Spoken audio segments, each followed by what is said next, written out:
हूँ आपके साथ जूही सक्सेना। संजीवनी में आप सभी का बहुत बहुत स्वागत है ताकि स्वस्थ रहें आप इस भागदौड़ भरी जिंदगी में। और अपने परिवार की सेहत का ख्याल रख पाना थोड़ा सा मुश्किल हो जाता है, लेकिन आप टेंशन ना लें क्योंकि हमें आपके परिवार की और सेहत की पूरी फिक्र रहती है। इसीलिए हम हर दिन संजीवनी के माध्यम से आपकी समस्याओं का समाधान लेकर आ जाते हैं। तो रोज की तरह आज भी हमारे साथ मौजूद है विश्व प्रसिद्ध आयुर्वेदाचार्य डॉक्टर प्रताप चौहान जी। डॉक्टर साहब बहुत बहुत स्वागत है। Thank you. संजीवनी में हम हर रोज की तरह आपको आयुर्वेदिक नुस्खों के जरिए ठीक करने की कोशिश करते हैं और इसी सिलसिले को आगे बढ़ाते हुए आज संजीवनी में हम चर्चा करने वाले हैं गिलोय की। जी हाँ, गिलोय जिसे आयुर्वेद में अमृता भी कहा जाता है, यानी जो स्वयं भी नहीं मरती है और उसे भी नहीं मरने देती है जो इसका इस्तेमाल करते हैं। आइए डॉक्टर चौहान से जानते हैं अमृत बेल गिलोय की हेल्थ बेनिफिट्स के बारे में, साथ ही संजीवनी टिप्स में जानेंगे जमीन पर बैठकर खाने के सेहतमंद फायदों के बारे में। लेकिन उससे पहले जान लेते हैं गिलोय हमारी सेहत के लिए कितनी फायदेमंद है।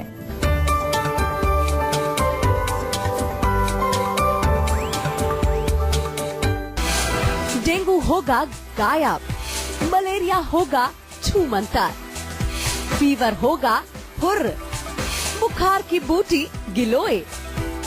वायरस का दुश्मन है गिलोय जो एक एंटीऑक्सीडेंट है। डॉक्टर साहब, गिलोय की और कौन कौन सी खूबियां होती हैं? जी देखो, जैसे आपने कहा अमृता, इसको आयुर्वेद में डेफिनेटली कहा है और अमृता शब्द से ही एक संकेत मिलता है कि डेफिनेटली बहुत सारे गुण इसमें होंगे, तभी इसको अमृता कहा है। आयुर्वेद की दृष्टि से कहें तो हम ये पित्त शामक है, यानी कि पित्त को कम करती है, गर्मी को कम करती है, ज्वर नाशक भी है, किसी भी प्रकार का फीवर बॉडी में हो उसको नष्ट करती है।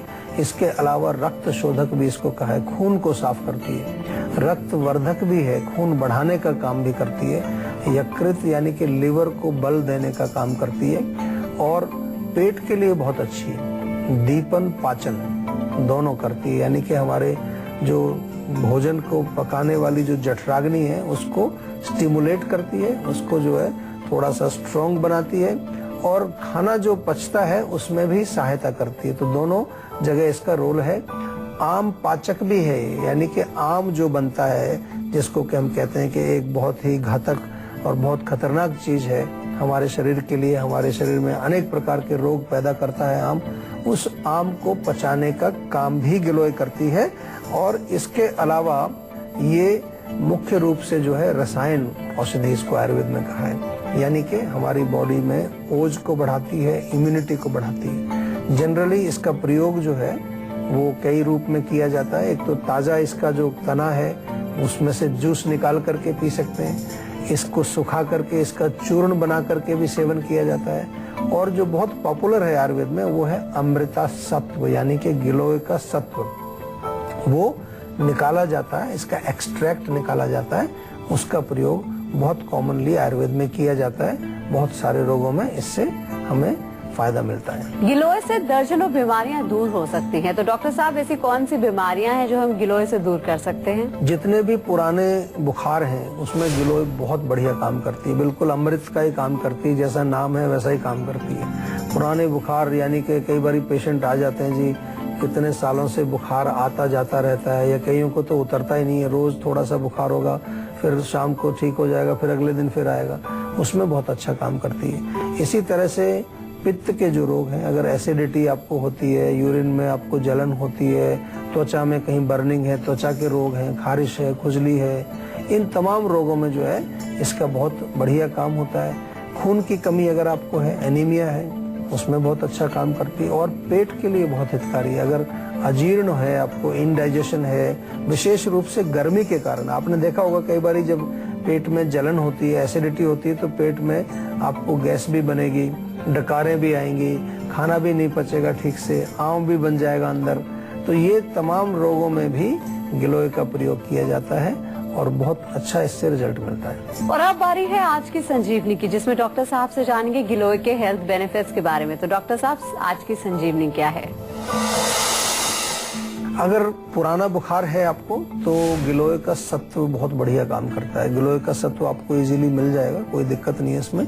थोड़ा थोड़ा सा 1 या 2 रत्ती की मात्रा में दिन में 2 बार उसको आप सेवन करें। तो उससे बहुत फर्क पड़ेगा। पीलिया यदि हो गया, जॉन्डिस जिसको कहते हैं, उसमें भी गिलोय का काढ़ा अच्छा काम करता है, लीवर को भी मजबूत करता है, जैसे हमने कहा इसका फंक्शन भी है। और कई बार पीलिया में अगर बुखार है तो उसको भी, बुखार को भी ठीक करेगा। कैंसर के जो पेशेंट होते हैं उनको भी हम कई बार बताते हैं कि व्हीट ग्रास का जूस जो कि एल्कलाइन होता है, साथ में गिलोय का चूर्ण या गिलोय का रस मिला करके आप पिए। डेंगू बुखार जो होता है उसमें पपीते के पत्तों का और गिलोय का रस मिला करके दिया जाता है। तो ये भी एक बहुत अच्छा कॉम्बिनेशन है जो कि खून को भी बढ़ाता है और बुखार को भी कम करता है। इसी प्रकार से अगर मानसिक रोग हैं, कोई मेंटल डिजीज है, कई बार विशेष रूप से अगर लोग गुस्सा बहुत आता है, बहुत ज़्यादा गर्मी है, कई बार कहते हैं लोग कि मेरे दिमाग में गर्मी ज़्यादा हो गई है या ज़्यादा मेरा दिमाग गर्म रहता है, तो वहाँ पर ये ब्राह्मी चूर्ण के साथ गिलोय का भी चूर्ण मिला करके हम देते हैं, तो उसमें बहुत फायदा मिलता है। तो आप डॉक्टर साहब से जान लेते हैं कि गिलोय के सेवन को लेकर डॉक्टर साहब क्या कोई सावधानियां बरतनी चाहिए? सावधानी थोड़ी यही रखनी है कि क्योंकि कूलिंग नेचर है, जैसा मैंने कहा पित्त शामक है, तो बहुत ज्यादा अगर कोई ऐसे कफ वाले रोग हैं बॉडी में आपको, जहाँ ऑलरेडी ज्यादा ठंड है, कोल्ड वगैरह ज्यादा आपको हो रखा है, तो वहाँ थोड़ा सा अवॉइड करना चाहिए और मात्रा के अनुसार लेना चाहिए। ऐसा नहीं कि आपने सुना कि अमृता है, अमृत है, तो पूरा 1 लीटर ही जूस पी गए उसका निकाल करके, ऐसा नहीं करना है। बहुत मात्रा से उसको लेंगे तभी उससे फायदा आपको मिलेगा। एक कॉलर हमारे साथ जुड़ गए हैं, सचिन है पटियाला से। क्या जानना चाहते हैं आप? मैं जानना चाहता था कि मेरे को पिछले 10 साल से डायबिटीज की दिक्कत है। अच्छा जी। तो सर डायबिटीज है कि सब कुछ करने के बाद भी डायबिटीज 140 तक ही आती है, इससे नीचे नहीं उतर पाती है। अच्छा, तो क्या कि डाइटरी हैबिट्स में क्या चेंजेस लाऊं, क्या चीज नहीं ऐड करूं जिससे क्या है कि शुगर कम हो जाए? अच्छा देखो, एक तो डाइटरी हैबिट्स जैसे आपने पूछा है, तो डेफिनेटली चीनी वाली चीजें तो आपको नहीं खानी। कोई भी चीज जिसमें चीनी है, कोई मीठा डला हुआ है उसके अंदर, उसको बिल्कुल अवॉइड करिए। और थोड़ा सा जो कार्बोहाइड्रेट्स, स्टार्च वाली चीजें हैं, आलू है, चावल है, या और भी कोई स्टार्ची चीजें हैं, मैदे से बनी चीजें हैं, उनको भी आप थोड़ा सा अवॉइड करिए तो अच्छा रहेगा। क्योंकि अभी आप नेचुरल तरीके से अगर इसको कंट्रोल करने की कोशिश कर रहे हैं तो इसका बहुत बड़ा महत्व होगा। और एक्सरसाइज बहुत जरूरी है आपके लिए, रेगुलर एक्सरसाइज आपको करनी चाहिए। थोड़ा सैर करें, थोड़ा स्ट्रेचिंग करें बॉडी के, योगासन वगैरह करें, प्राणायाम करें, उससे बहुत फर्क पड़ता है, बहुत ज्यादा फर्क पड़ता है एक्सरसाइज से भी। प्लस कुछ बहुत अच्छी चीजें हैं, जैसे कि आपको नीम के पत्ते, बेल के पत्ते, ये मिल जाएं अगर ताजे, 4-5 बेल के पत्ते, 4-5 नीम के पत्ते, सदाबहार का एक पेड़ होता है, 2-3 पत्ते उसके ले लीजिए, ये आप चबा करके खा जाइए। नहीं तो सुखा करके इनका चूर्ण बना करके भी आप रख सकते हैं। विजय सार की एक लकड़ी होती है, आजकल उसके कप भी मिलते हैं बने बनाए, विजय सार की लकड़ी, तो उसमें आप पानी भर के रखें, वो पानी पिए, या लकड़ी का टुकड़ा पानी में डाल दें, वो पिए, उससे फर्क पड़ता है। दालचीनी भी बहुत अच्छा काम करती है, दालचीनी थोड़ा पानी में रात को भिगो दें, सुबह वो पानी आप पिए। मेथी जो है, मेथी दाना, उसको आप 1 चम्मच रात को पानी में भिगोएं, सुबह उसको चबा करके खाएं, पानी भी उसका पी जाएं साथ में। तो ये छोटी छोटी सी चीजें हैं जो आपके किचन में अवेलेबल हैं और बहुत अच्छा काम करती हैं। और ये केवल आयुर्वेद नहीं कहता, आज मॉडर्न साइंस ने भी इन जड़ी बूटियों के ऊपर काफी रिसर्च की है और उन्होंने भी ये पाया है कि डेफिनेटली ये ब्लड शुगर को कंट्रोल करने में, ब्लड शुगर को लो करने में भी बहुत बड़ा रोल प्ले करते हैं। करेले का नाम तो खैर बहुत पॉपुलर है, करेला तो आपने सुना ही होगा कि करेला खाने से भी ब्लड शुगर हमारा कम होता है।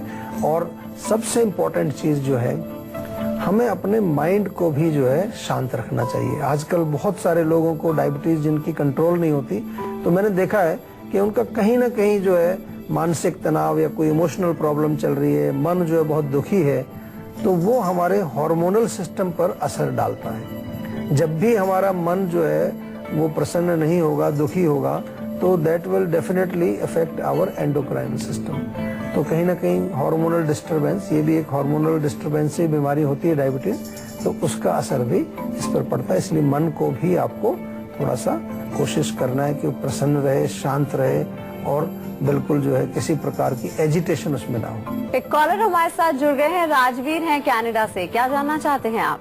जी मैं ये जानना चाह रहा था कि जैसे मैं रात को सोते टाइम मेरे पूरे बॉडी में पेन सा होता है और आंखों में जलन भी होती है और सीने वगैरह में भी जलन सी होती है, तो मैं जान सकता हूँ इसका क्या उपाय है? बिल्कुल जी, जरूर बताएंगे उपाय आपको। जो कि आपका जो मेन लक्षण है वो जलन है, गर्मी है, तो गर्मी कम करने के लिए पहला जो आपको काम करना है वो ये करना है कि आप जो भोजन खा रहे हैं, जो भी आपकी डाइट है, उसमें गर्म तासीर वाली चीजें ना हो। बहुत कॉमन है आज का जो हमारा एज है, आज का जो युग है हमारा, इसमें गर्म चीजें बहुत पॉपुलर हैं। बहुत ज्यादा तीखा, मिर्ची, मसाले, अचार, चटनी वटनी बहुत ज्यादा, खासतौर से जो हमारी भारतीय डाइट है उसमें लोग पसंद करते हैं। तीखा होना चाहिए, मिर्च होनी चाहिए, थोड़ा अचार होना चाहिए। यहाँ तक के जो फ्रूट्स होते हैं उन पर भी मसाला डाल के खाते हैं हम लोग। चाय भी मसाले वाली बनाते हैं। या जो है उसके अलावा आप देखें जूस जो पीते हैं लोग, फ्रेश जूस निकला अनार का, संतरे का, मौसमी का, उसमें भी मसाला डालते हैं। हर जगह मसाला जो है बहुत पॉपुलर है। तो मसाले मोस्टली जो होते हैं वो गर्मी पैदा करते हैं, तो उनको थोड़ा सा आपने ध्यान रखना है। और दूसरी चीज इसमें क्या करना है कि कुछ ऐसी चीजें लेनी है जो आपके बॉडी के अंदर जो हीट बढ़ी हुई है, गर्मी जो लगती है, जलन जो होती है, उसको वो शांत करे, कूलिंग जो करे। तो अगर हम पेट की बात करें तो बहुत अच्छा है, नारियल पानी आप पिए, खीरा आप खाएं, तरबूज खाएं, मुलेठी का चूर्ण थोड़ा सा आप लें, दिन में 2 बार, आधा चम्मच सुबह, आधा चम्मच शाम को पानी में घोल के मुलेठी का चूर्ण पी लें। तो रोग जो है उनको यदि ठीक करना चाहते हैं आप तो कोई मुश्किल काम नहीं है। असली काम जो मुश्किल काम है वो ये है कि रोग को समझना, और समझना अक्सर हम चाहते नहीं है। मैंने देखा है कि लोगों को पता तो होता है कि क्या हो रहा है, लेकिन उस पर हम जो है थोड़ा सा गौर नहीं करते, क्योंकि उसमें हम अपनी बुद्धि नहीं लगाते हैं। इसलिए आयुर्वेद में कहा गया है कि रोगों का मूल कारण जो है बुद्धि का दुरुपयोग या बुद्धि का प्रयोग ना करना, जिसको प्रज्ञापराध नाम उसमें दिया गया है। एक कॉलर हमारे साथ जुड़ गई हैं, मौसमी हैं दिल्ली से। क्या जानना चाहती हैं आप? हेलो। हाँ जी, नमस्कार। हाँ, नमस्ते जी, नमस्ते जी। अच्छा, मेरा जो डान हाथ के जो बीच वाली उंगली है, ये हाँ जी। काफी दिन से ना सून पड़ा है। अच्छा। मतलब कुछ सेंस नहीं है, जैसे कुछ काम करो, काम तो करते सब कुछ, लेकिन जी। सून है, जितना भी एक्सरसाइज करो कुछ नहीं हो रहा है इसका असर। केवल एक ही उंगली सुन है? एक ही उंगली, हाँ, बीच वाली उंगली। और कब से है प्रॉब्लम? ये हो गया अपना कम से कम 6 महीने के ऊपर होगा। और रात को जो मैं सो जाती हूँ ना, तो ये 4-5 उंगली पूरा सुन। तो मैं रात को भी जब भी नींद टूटती है तो मैं भी एक्सरसाइज करती रहती हूँ हाथ का ही, लेकिन अच्छा, असर नहीं हो रहा कुछ। देखो, पहली बात तो ये है कि थोड़ा सा इसको अच्छी तरह से समझना पड़ेगा कि एक ही उंगली क्यों सुन है आपकी।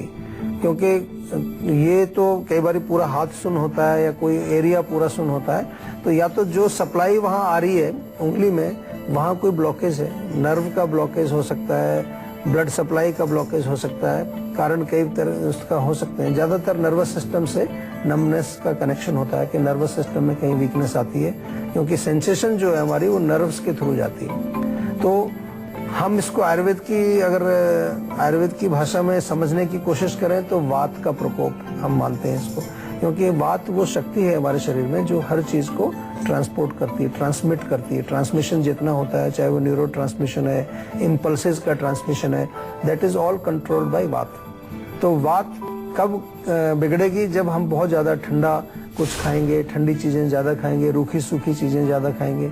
इसके विपरीत अगर हम कुछ गर्म चीजों का सेवन करें और गर्म रखें उस एरिया को, तो वात वहाँ ठीक होती है। तो एक तो गर्म पानी में थोड़ा सा उंगली को रखिए आप, सुबह शाम दोनों टाइम 5-7 मिनट, पूरा हाथ भी उसमें डालिए और उसको थोड़ा सा मूव करिए वहाँ पर। और दूसरी चीज जो बहुत जरूरी है वात को शांत करने के लिए, वात को बैलेंस करने के लिए, वो होती है स्निग्धता, ऑयलीनेस।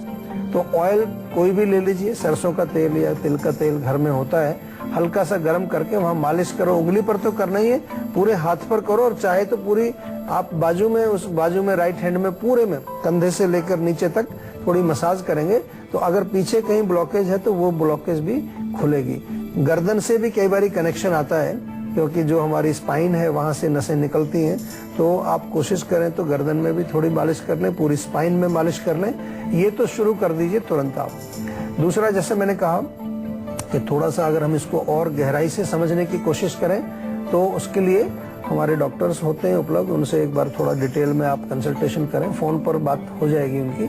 और इसके अलावा अगर जरूरत पड़ी कहीं तो हो सकता है कोई और टेस्ट भी कराना पड़े चेक करने के लिए कि वास्तव में कहाँ पर क्या प्रॉब्लम है। तो अगर आप भी चाहते हैं कि बीमारियां आपके आसपास न फटके और आप फिट और हेल्दी बने रहें, तो आप इस नंबर पे कॉल करके 0129404040 पर फोन करके अपनी कॉल जल्द से जल्द रजिस्टर करवा सकते हैं। तो उसके बाद डॉक्टर चौहान के पैनल के डॉक्टर आपको खुद फोन करके आपकी सेहत से जुड़ी हुई समस्याओं को सुलझाएंगे। फिलहाल यहाँ पर वक्त हो गया एक छोटे से ब्रेक का। ब्रेक के बाद बारी है संजीवनी टिप्स की, जिसमें जानेंगे जमीन पर बैठकर खाने से क्या होते हैं फायदे।